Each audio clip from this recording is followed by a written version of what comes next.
screen, which means you haven't actually set up your zip forms for yourself. Now, what you'll do is you'll enter your zip forms or zip logic username and password. And then after you've gone ahead and done that, you will get a screen that prompts you like this, that will ask you if you'd like to link a transaction. Now, if any of you are using your zip forms and you're pre-doing all of your forms ahead of time for whatever property that may be, you'll actually be able to take those forms that you've already pre-loaded and filled out and bring them directly into the room by linking it. What you'll notice is this particular zip forms account that I have right now actually does not have any transactions to import. So what that means is I'm just going to go ahead and create a generic one right off the bat. So before I do that, though, I just wanted to take a brief moment and show you inside of your preferences.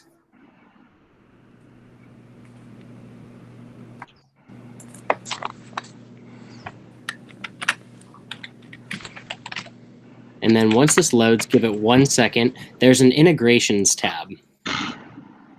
And inside that integrations tab, what you can do, if you haven't set up your zip forms just for your DocuSign account, you can simply go to rooms.docusign.com. You can click your profile just like I did previously and go to integrations, and you can actually log yourself in and link it to your account directly in this area. And then once you're done, you can go ahead and save those preferences. So there's two ways that you can actually link your zip forms. So the first way you saw is simply once we're inside of the room, we can go ahead and click that add button, put in our name, or we could have done it ahead of time, and then we will go ahead and hit add, hit zip forms, and then it'll allow us to either link or go ahead and create. Now right here, I'm just going to go ahead and title this for the property 1579 Jet Street.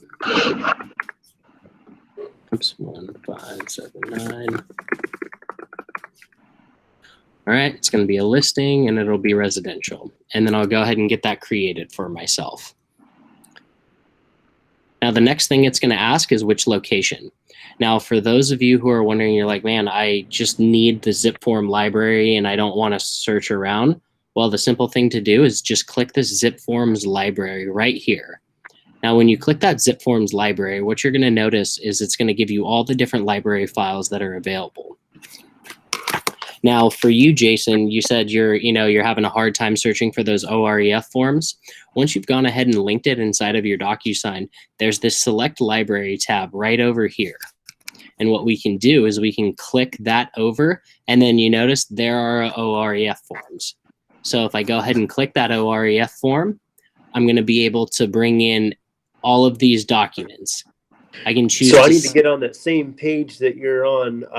I just now signed into.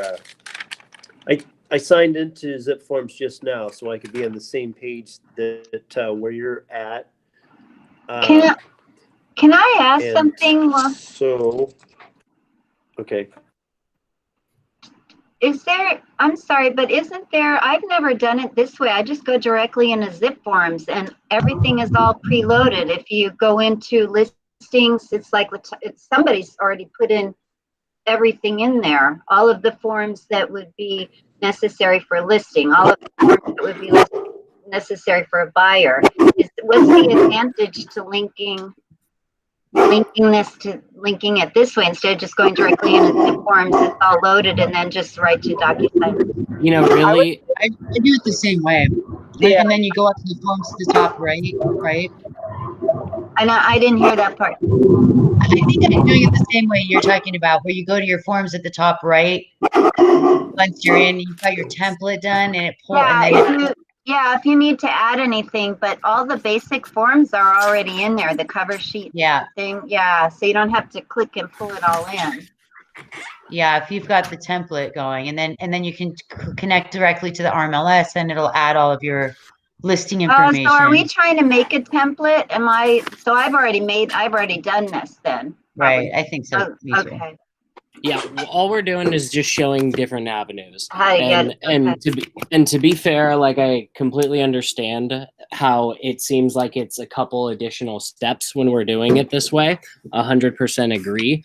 But if you don't know any better and you're just searching for your particular forms and you just want to bring it in, I always Yeah. recommend doing it in zip forms, filling all of them out using those templates that they already have preloaded for you.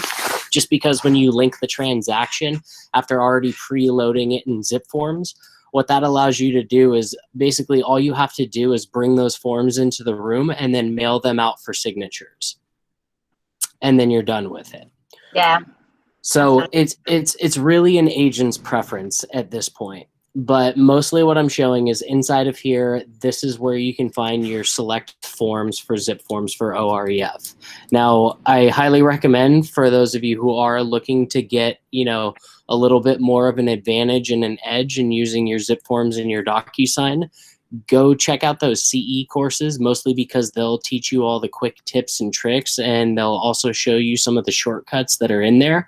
But as far as just the generic ebbs and flows for somebody who is just starting and getting used to zip forms, this is the recommended way. Obviously, as you start to do more transactions and start to bring in more clients and more volumes, more listings, this may not be the most efficient way for you. So you might start to adjust by going to linking transactions. But this is just the base overview for y'all. But what I'm going to do is I'm actually just going to bring in all of these OREF sheets just so that we can see.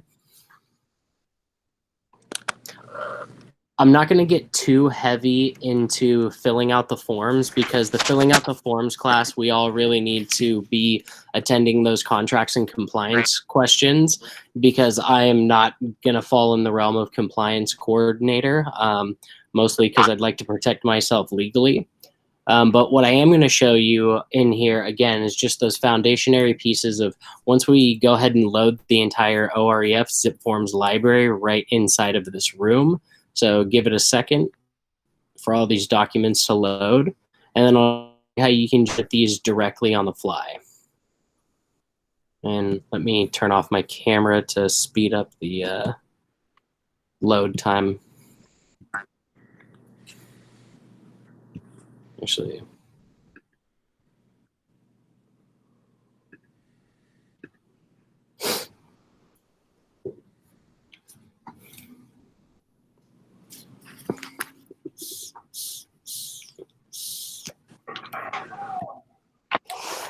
and bear with me, I'm just going to cheat the system real quick and see what forms were brought in already. Okay, so here's an example of the forms that were brought in via zip forms. So for example, let's say we needed this disclosed limited agency agreement. All I'd merely do is go ahead and click that particular file that I need to come into the room. And I'm going to go ahead and let everybody know this.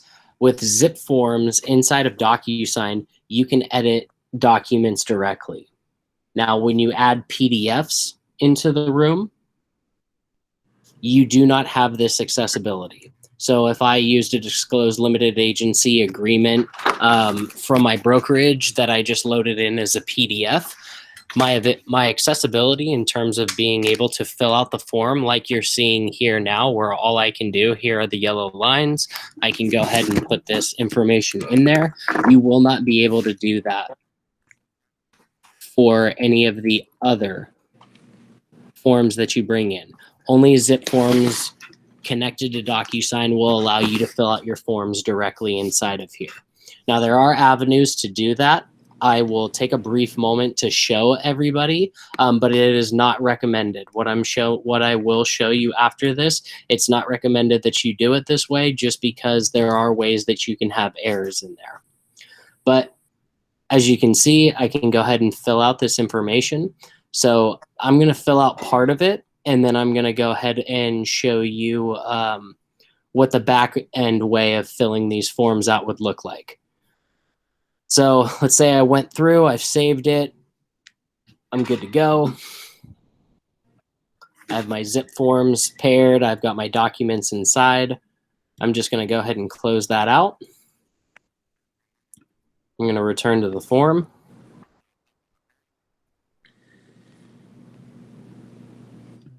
Oops. Now, in order to go ahead and send this out, we're going to do an envelope. So what we'll do is we'll go ahead and click that envelope button for ourselves.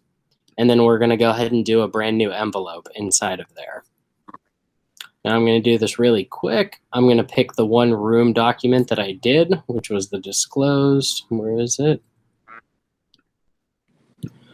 I'll bring that document into the room.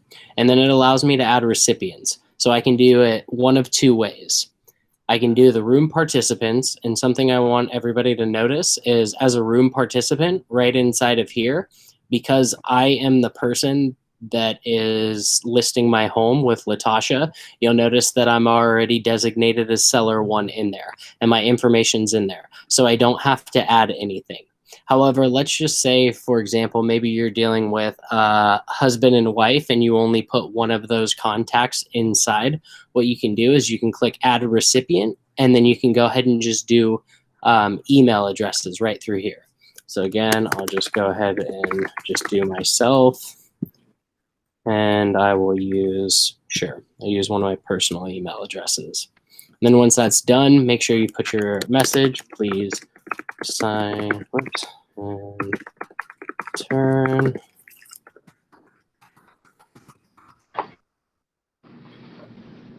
Then once I'm done, I just go to next.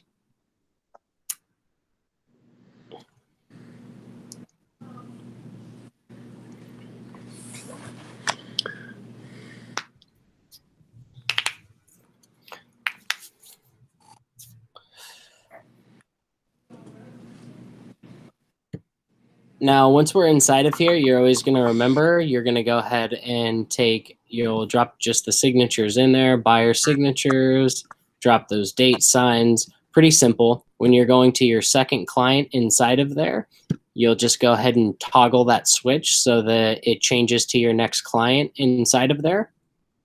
And then you'll do the exact same thing. Now, for those of you, let's just say you have contracts where you're going to have multiple spots where they'll need a date and sign. What you can do is you can go ahead and stretch a box around both of those. Hit Command-C on a Mac or Control-C on Windows, and then Command-V or Control-V, and that'll go ahead and drop those signatures for that particular color.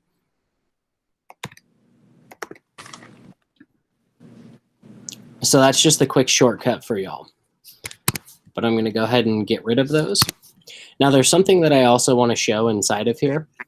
If you ever get in a position where you need to type on a PDF file and you just didn't get an opportunity to use something like a PDF reader, or you just don't have something like DocHub as an extension on your browser that'll allow you to edit PDFs directly, what you can do is, so right here, these are just the two clients. If you actually added yourself inside of here, so just for a placeholder, let's just say that this yellow jet Tachif represents me, the agent. What I can do is I can do a text box over here, and I can drop that in.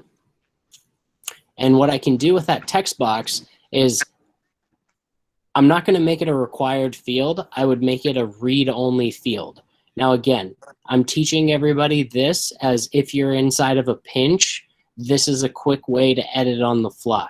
This is not what DocuSign is intended for, but if you need to edit on a fly, as long as you hit this read-only section inside of here, it means that your clients will be able to see all of the stuff on here. So buyer's agent, Latasha.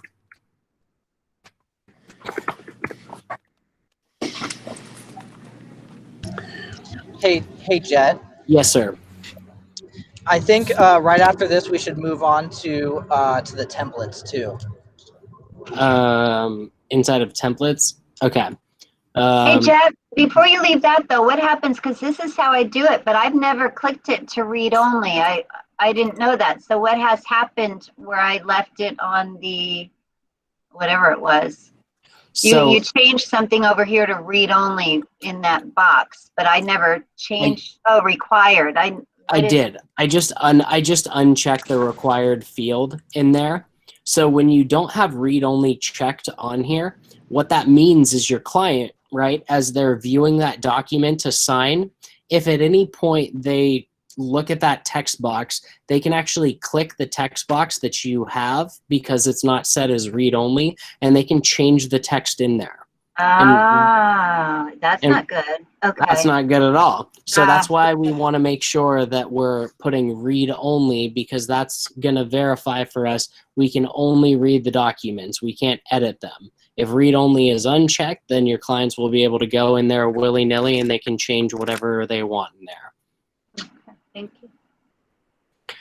And then again, once we're done, let's just say we went through all of those steps, filled out all of that information, and all we do is go ahead and hit send, and that's going to go ahead and shoot it off for signatures.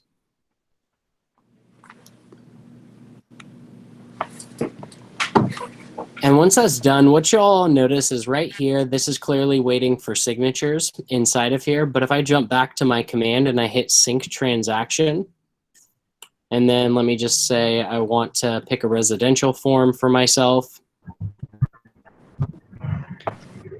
I want to attach multiple forms. Here's my disclosed limited agency. If I click my DocuSign right over here, it's going to recognize all the forms that I have inside of that room right now. And as you can see, here's all the forms that are currently in the room. Something that you should be very conscientious of is right here, we just see that we have the title. Now, if a document is truly signed, as in it was submitted, it got its signatures, those signatures were completed, then the quickest way to know that it's the right document is right after the very end. Let's say buyer's advisory, purchase, bank owned property. It's going to have a dashed signed .pdf. So anything that says dash signed means it's a completed, filled out form that's been in there. But all you'll have to do, again, just so that I can show for the sake of this training, I'll pick that disclosed limited agency right there for the disclosed limited agency section. And then I merely just attach that folder.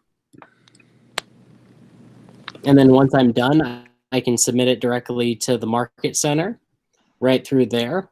Or if I needed to get in touch with a reviewing principal broker or anybody on the executive leadership team, maybe the MCA, I can simply just go ahead and start with typing an @ It's going to pull up your executive leadership team for that particular market center. So each market center, yours may look a little different from mine. This is Sunset Corridors Market Center, but you can go ahead and chat directly. So if I wanted to get in touch with Colleen Gordon, I can go ahead and send her a message right here. I can type out my message and then hit add reply, and that'll start a chat with me and my reviewing principal broker. And then once you're done, we just simply hit submit to Market Center, and then it'll be approved or rejected by your reviewing principal broker.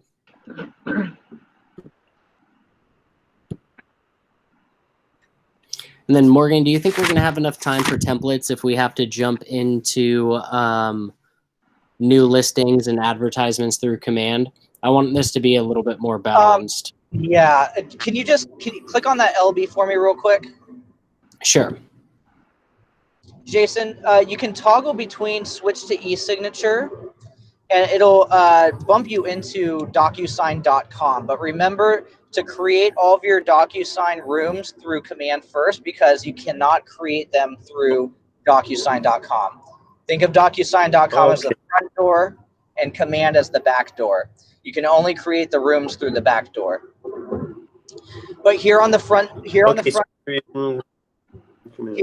front door, you do have an option for templates, and if you click on templates and click on new, you'll have an option to add any kind of files that you want and do exactly what Jet just said, and just add those blocks and those signatures and those timestamps where you want, and then you can click save, and then you can always use those and just send them out to different people. So so I guess so when you go through command for some of these things, it opens up a different window than maybe I'm getting. Is that maybe? So hold on real quick. So command will take you to rooms.docusign.com. Rooms is where all your real estate transactions live and breathe. Okay. Now, Yeah, you So this always- is in command now? Or No, so they're kind of connected together. So you jump from your opportunity into a command room. But if you go through command.com, there's no button to click create new room. Like it doesn't link to any opportunity. like watch, and just to go ahead and show that, if I go to rooms and I want to create a brand new room right here, and I just want to call it test me.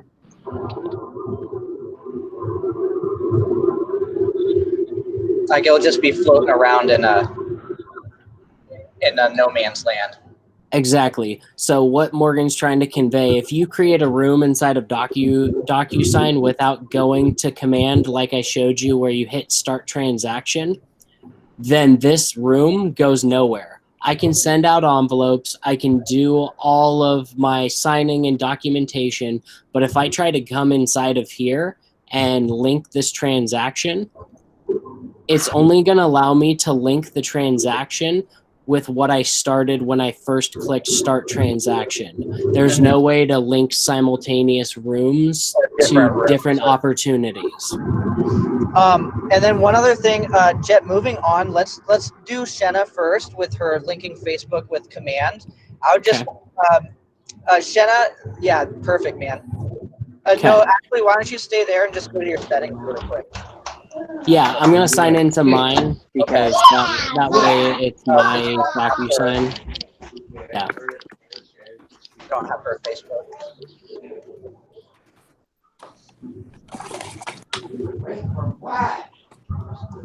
All right, and jumping into this really quickly. So what we'll do to set up our Facebook business page is we'll go inside of our settings. Now with our settings, we have two different options here for Facebook. So I am going to just disconnect. And I'll go ahead and start this up again. So I have two Facebooks that I need to work with. So my ads manager is going to allow me to go ahead and pair with all of those paid campaigns. And then my Facebook post scheduling, those are all your free posts. So those are any and all posts that you want to post to Facebook that will not cost you a dime. So what you'll do, and go ahead. Sorry. Think of one, the social posts are going to be for your inner circle, for all of your friends inside of Facebook. The paid ads are going to be for random people that you're paying to target out. So one's going to be free for your internal friends. One's going to be paid for people you don't know. so what exactly is the difference when, say, for instance, I've done open houses, walkthrough videos, etc. I'll mark those instead of private, so only all my friends see them public, not on my business page, on my personal page. Now, anything that you put private, only you are going to be able to see. So, but if I send it out public, does it just mean that anyone who all of my friends who see it can do anything with it, meaning they can share it? Right, you should be able to share it out and things like that. As long as your group, so in command, you're the only Facebook that you're going to be allowed to connect is going to be a business page. So if you don't have a business page, you gotta create one first, and then link it in here. Jet, can you click on your Facebook really quick for me?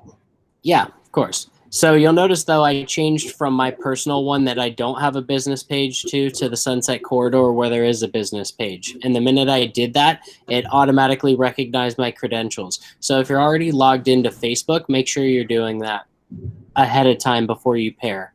All right, now what did you want me to do from here, Morgan? So if you have not created a Facebook business page yet, to link to command, on the upper right-hand corner, right next to home, you should see a button that says create. Perfect. And then here right below is page. You're going to want to create a page.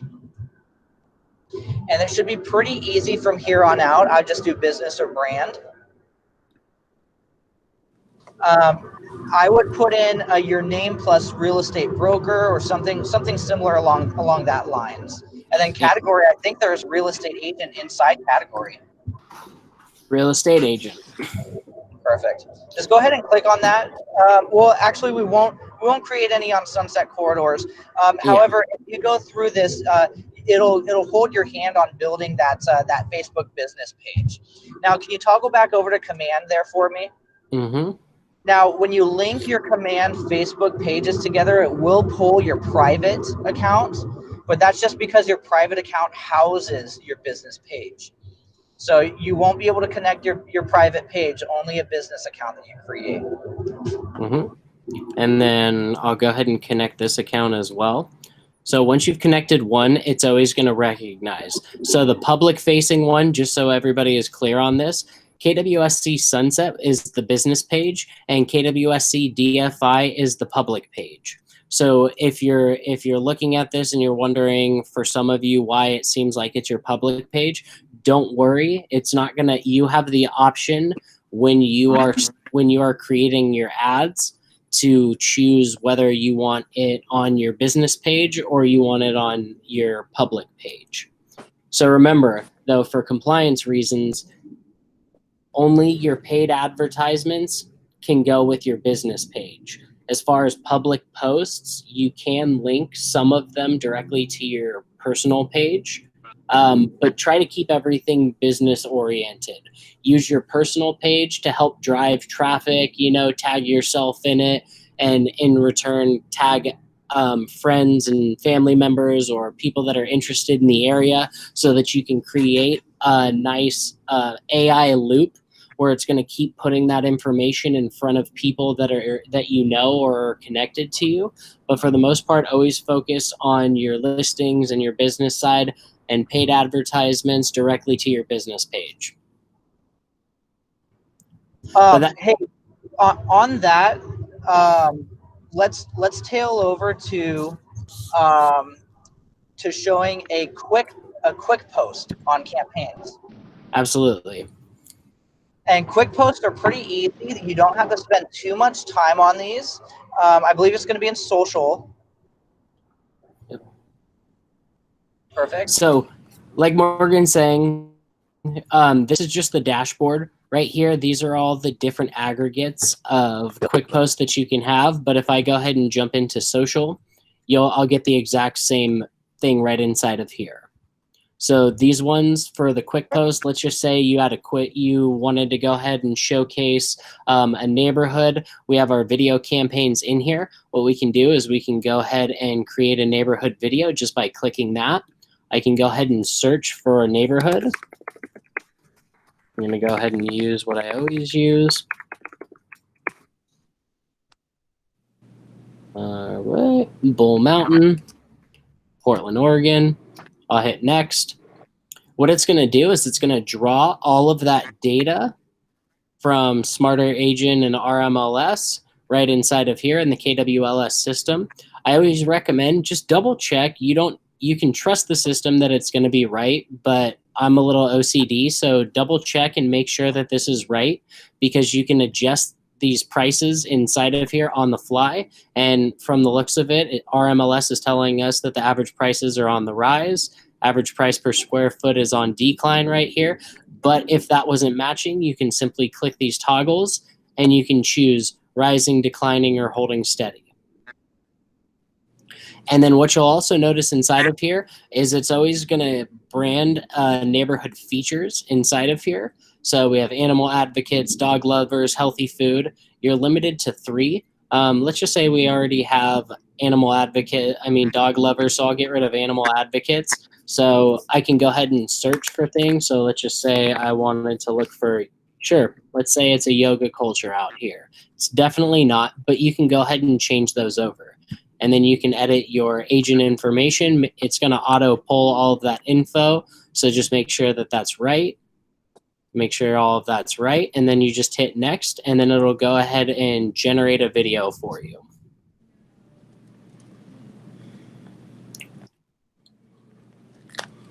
So this is one avenue you can do for quick posts, and it's the same no matter whether I'm doing a video, so I can save and directly post that video for a set date. So let's just hit save and post video.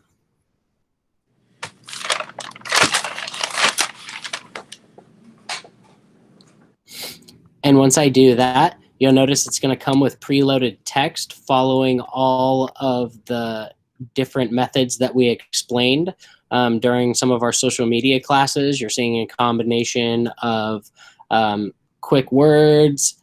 You're also seeing emojis inside of there. I can go ahead and choose to delete my video. I can publish it immediately, or I can do a scheduled post. And in that scheduled post, I can basically look at this calendar date and I can schedule it for a specific date and time, select that out. And once I'm done, go ahead and hit that schedule post. Or if I wanted to preview, I could just simply hit that preview post. And then this is what it's going to look like to anybody that goes on your page.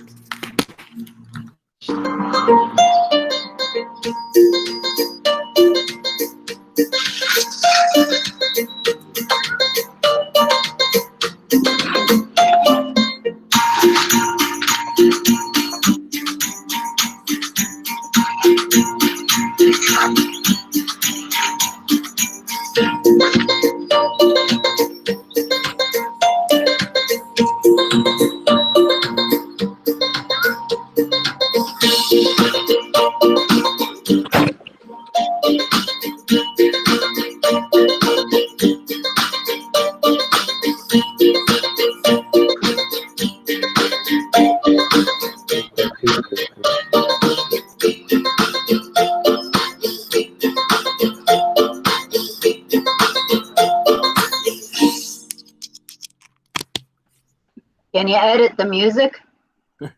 No, unfortunately, all of that is preloaded in here. So the web Well, the music's the best part.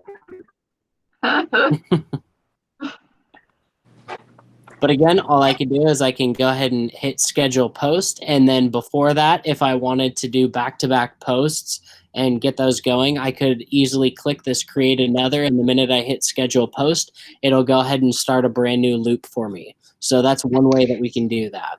And it So that's pretty automatically, cool. So are you saying you can't do that with your personal Facebook? It has to be business page? Or did you say once you link your business page, it also links your personal? I kind of missed that one. Sorry. Well, Wendy, all you'll have to do is just tag yourself. So if Oh. you go in and you tag yourself on Yeah. No, I got you. Facebook, then it'll go ahead and create that loop and it'll automatically be on your personal page. Okay. so share it with your business. You have to share it with the business, but if you tag yourself, I always have to forward it. So that's how you get business to personal, is tagging yourself. Correct. Ah. Hey, Jet, do you want to move into email campaigns while we're still on campaigns here? Yeah, of course. So with our email campaigns, what we can do is we can simply go to our create a new campaign and we can go into email. This is mass emails, you guys. So you'll notice I have two things. Sorry, start over. No worries.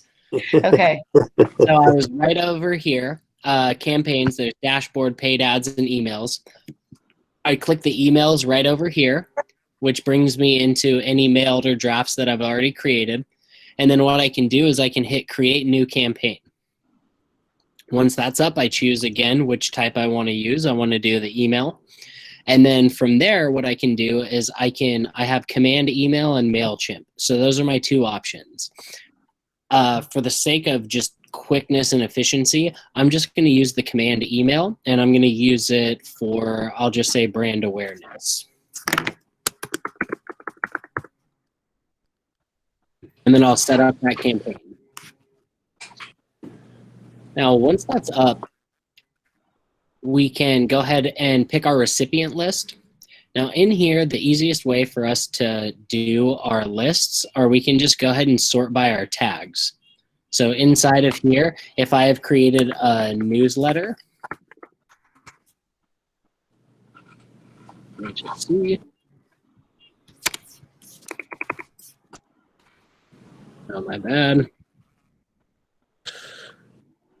I'm just going to sort by my tags. Here's my newsletter tag. So this will probably be the most efficient way for everybody as far as doing this. And the reason why I say tags are really important, if I didn't have any of this tag structure and I go ahead and select all for the people that are going to get my newsletter, if I didn't spend the time when I created my contacts to tag them individually, I would actually be stuck going in here searching just like this. I would have to go in and I would have to start going through my entire database. And I would have to start selecting people one at a time inside of here. Like I'd have to go with this person. Okay. Then I would have to go and So you search. can't for just another- select all, just everyone in your database and just have it go to everybody? I mean, you can go ahead and do that. There's not if you don't if the email campaign you're sending out isn't hyper specific, then yeah, you can just select everybody in your database and send it out. But as you start to get a little bit more hyper focused with your email campaigns, you know, you're targeting buyers, you're targeting people that are listing, you're targeting demographic age groups, or you're targeting specific incomes. This is where tags may be a little bit quicker and a lot more efficient, especially as your database begins to grow and evolve. But I'll go ahead and just call this newsletter. And once I'm done, I've selected all. I just hit confirm. And now I have a new recipient list for newsletter. All right, I'll put the subject.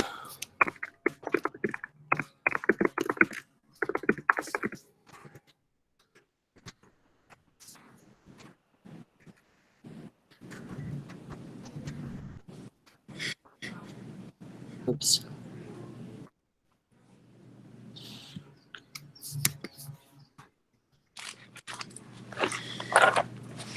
Oops.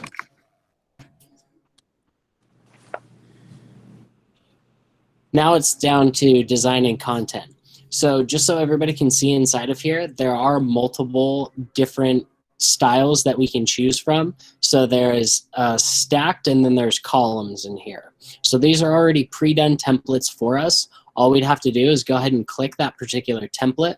And what you'll notice about these templates are right inside of here, what you would probably want to do is make sure you always have your KW app code URL to put inside of there, because that will brand right underneath. And then right inside of here, it's just a matter of building things out. So if I have a banner that I wanted to put in here, I'm just going to go ahead and use something that I've already created with. Okay, crop the image. I like that. And as you can see, in real time, it's going to go ahead and apply that image directly over to my campaign. Oh. I can Are we go going to ahead- get one of those? I like that. I want one. Unfortunately, Yeah, I'm sure Jet can make one up for you digitally. yeah, I'm like, I didn't unfortunately, mean the Nan- real thing. I didn't mean a real one. I meant a digital. Sure, Nan, if you'd like me to send it to you, I did make this myself in Adobe, so That's I can very happily send it to you. I like And that. It looks like it's engraved, doesn't it? It does. Would that be a good place to put your bio, or not necessarily? Or is there another place where you would put your bio?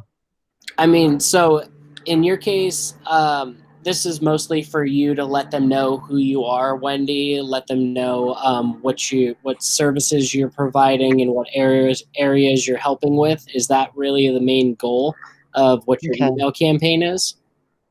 And keep in mind, you have a number of different tabs there. Like Jet just chose brand awareness, which in this instance would be a great idea to put your business. But there's also like ones to attract listings and buyers and things like that too. But as you can see, we can go ahead and put your information in there. It's going to start to apply over as we're typing it all out. Section 1. Right here, you can see here's my section headline. But right inside for you, Wendy, all of this it's literally correlating. So large headline correlates to large headline over here. Month and year is going to correlate just over the top. So we're in August 2020. Are there other designs from Command we can pull into that, or So you're basically set with two templates inside of Command. You have Right. that version that I showed you, or you have the stack version, which is essentially images, headlines, and then call to action buttons inside of there. So if you had more like listing driven content, you would use newsletter style number 2, because then you can go ahead and shoot out all your featured listings inside of here, and then use that call to action to redirect them to your landing pages or whatever specific area you want them to go to. okay? Whoops. Or you have option 2 of my design templates. Now, what you would have to do with this one ahead of time, Wendy, is you would actually have to go and, just so that everybody knows. Oh God, what am I doing? I'm sorry, I'm very dyslexic today. I apologize. Can't type. But what we can do is we can actually go directly into designs, Mhm. and we see email right there. Where? Oh, yeah, got it. And then we can actually create a new one. So what I'm actually going to do, though, is I just want to show just a simple one that I made inside of here and show you how it's editable right inside.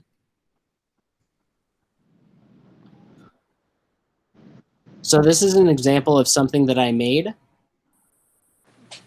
Inside of here, I dropped links and text boxes, and I put my branding inside of there. It's very basic. You know, nothing too crazy. All I did was I built it out just kind of the same way MailChimp is. I broke it into sections inside of here. Oops, let me undo that. I broke it into 3 sections. Then from there, what I can do is I can, let's say I wanted my logo to go over on that side. I can simply just come inside of here, drag and drop my logo, put it in, and then all I would have to do is size that out.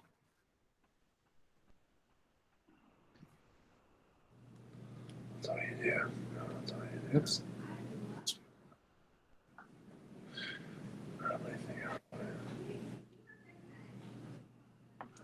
I can come inside of here as well. I can go ahead and upload another image. Let's just say that I'm a cake kind of guy.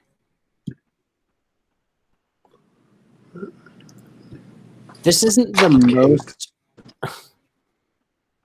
most efficient way of doing it. To be honest, I personally prefer, if you don't have the time to build out email campaigns, I recommend either doing your e-edge and using some of those drip campaigns that are still accessible for the time being while you have them, or what I recommend doing is go ahead and use PieSync right now for free. And what you'll do is you'll link PieSync and MailChimp together. And when you link PieSync and MailChimp together, what that'll do is that'll take all of your tags that you have created inside of Command, and those tags will apply inside of MailChimp. And then what you can do is you can custom build directly through MailChimp.com. And let me just show everybody. And what you can do directly through MailChimp through the use of your tags, or you can actually just send your emails out through MailChimp. And the reason why I push more towards e-edge and more towards MailChimp right now, in a few weeks we should be seeing some updates to a few of these things. I know that KWRI is working harder for us to get us more templates and more things that are accessible for our agents to make our drip campaigns much easier to use. But, oops.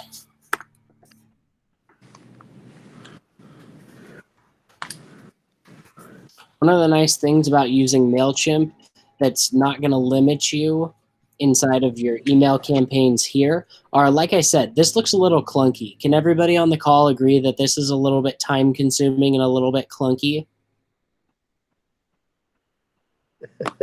Sure. I mean, I'm just being honest with everybody. I want everybody to succeed, and I'm not gonna oversell you on certain aspects of technology if I don't think it's just if it's there. What do you think of Canva? Is that like MailChimp at all, or are they different? Canva, you can build things out. I don't know if it has. Does Canva have an email marketing component added to it? I usually only use it for design work. Yeah, I don't think so, but yeah, it's easy to design stuff in there, but they'll print it and stuff for a charge, but I don't think there's an email campaign thing. And just to show the thing about MailChimp, the reason why I say integrate your tags, make sure that those are over, because when it comes to designing the email, it literally is monkey simple. It's kind of a nice name that it's called MailChimp because it is monkey simple. It'll give you your base templates that you can use inside of there. I'll use, of course, it's upgrade to use. So I'll just use the base template that I have. And really, all you have to do is there's blocks, styles, and comments inside of here. Okay, so once you get your design in MailChimp, how are you linking that to command? That's where I'm lost. Just send directly out through MailChimp. Okay. The linking with command, Wendy, is the tags that you've already put inside of command. So inside of MailChimp, you have a thing called audiences that you can send to. But if you're sending through your tags, those tags are essentially holding the place of your audience. So if you had a tag for buyers and you use that tag, it's only going to send to the people that have the specialized tag buyers inside of your command contact system. But these ones are much easier to do if I wanted to drop in different image cards or different text blocks. All I'm doing is dragging and dropping and editing right inside of here. Hey, Jet, if I wanted to drop in a live link like you had showed us on the one that you had done, is that literally just figuring out what I have and then copy and pasting the link and dropping it in there and it's going to stay live? Oh, yeah. So I'll use this one as an example. Whoops, not this one. I'll use this template as an example. So what you would do in that case is, oh God, my bad, is right there. There's our call to action button. So the button, we can go ahead and type sign up here. And then this is the link. So notice how it says sign up here. And then that's when I would go ahead and put, let's just say this is the link I want to put inside of there. Then that's going to be the link that adheres to this button. Great. Thank you. Of course. Now, if you're doing it a different way inside of here, what you'll notice is I used a link block inside of here. And I basically dropped that link right inside.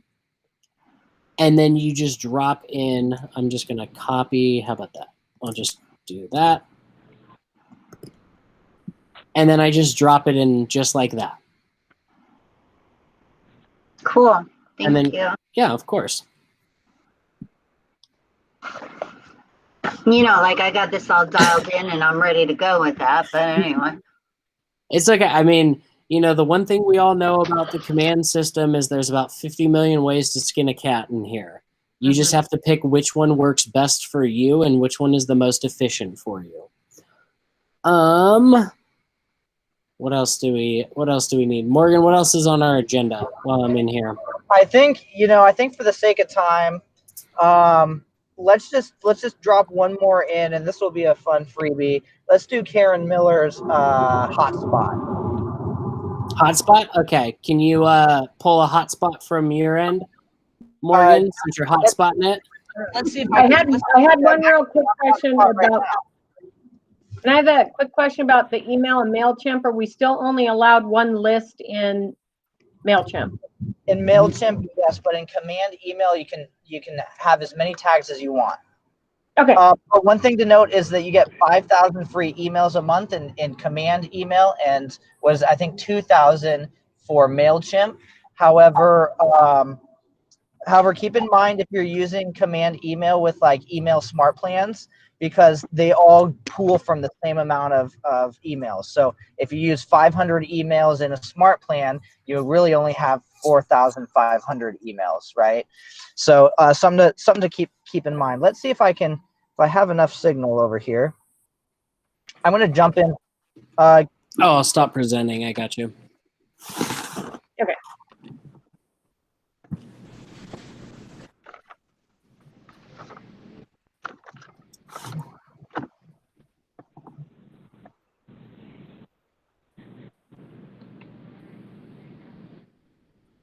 All right, can you still hear me? Mhm. Okay, so in your Samsung, I have an LG right here, but if we scroll down and just swipe all the way down right next to your Wi-Fi, you should have a thing that kind of looks like a dot with a line pointing down, and then like the Wi-Fi signals coming out. Oops. Wait a minute, what? It should look like this right here, right next to the volume and the Wi-Fi button. And typically, your cell phone provider or carrier has hotspot if you have like unlimited data. And if you go into your settings down here, down below, Okay. we'll go into our settings.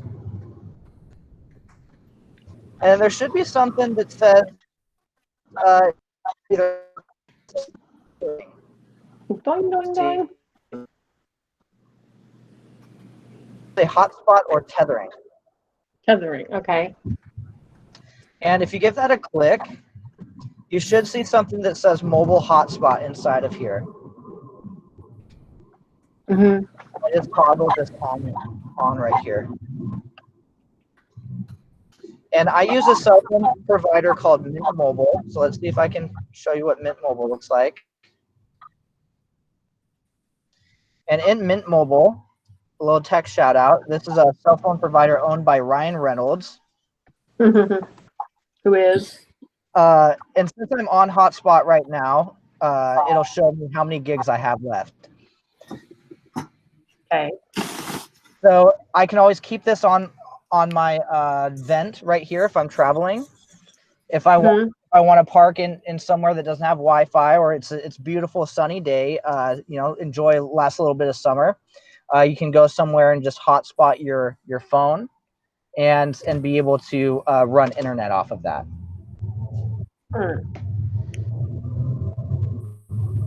Perfect. I think that's about it. I got it. Any other questions, you guys? I know we covered a lot today. We will send this recording out for you guys, but anything else? My brain is full. All right. Well, I'm so happy to see all you guys join us for study hall. Please know that we do this every Friday at 2 o'clock. So if you enjoyed this or you want to come learn, have any extra questions throughout the week or the weekend, we're always here for you. Okay. So just come back and see us. All right. Thank you so much. You guys enjoy your weekend. There's the last little bit of sunshine out there. So go enjoy it. Have a good one. Thank you. Thank you. Bye, everybody. All right.